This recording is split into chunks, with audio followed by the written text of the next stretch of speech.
always kind of jokingly tell people there's nothing in this driving thing about jerking, yanking, stomping, poking. It's all about smooth and finesse and weight and energy management. Now, get your eyes up looking where you want the car to go. We're going to use the SkidCar system, which is a wheeled frame and hydraulic dolly that attaches to the frame of a regular car.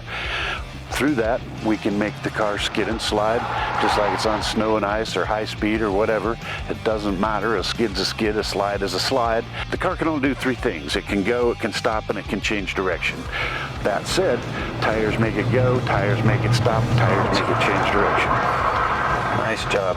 That was a big slide. You fixed it. We'll be in the classroom about an hour, hour and 20 minutes. During that, we're going to talk about, there's basically 4 goals of the class. We're going to talk about the vehicle dynamics. What does the vehicle do to the driver's inputs?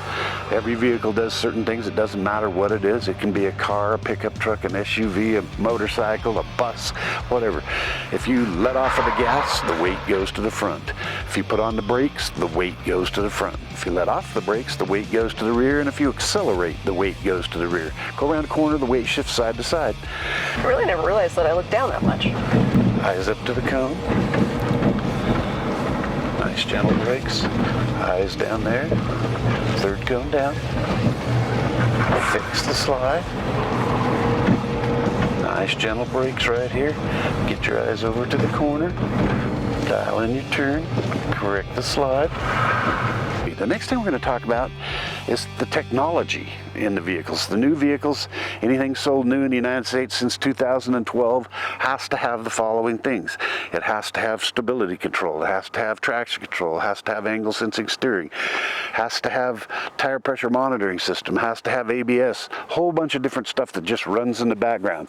So we're going to be able to come out here on the track, and when we drive, they're going to be able to experience that in a nice, safe, controlled environment. Don't gas while you're turning.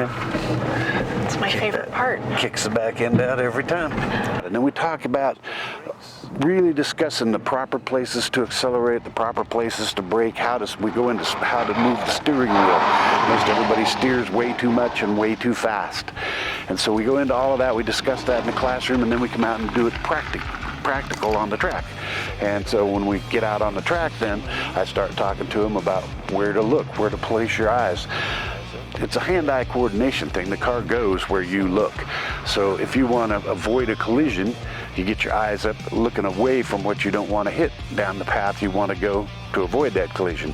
If you're normal day driving, you want to go to the exit, get your eyes up looking to where you want to go. So in the car, I'll be very animated with my hands and pointing where I want them to go and talk to them about accelerate here, brake here, nice smooth steady gas, that sort of thing.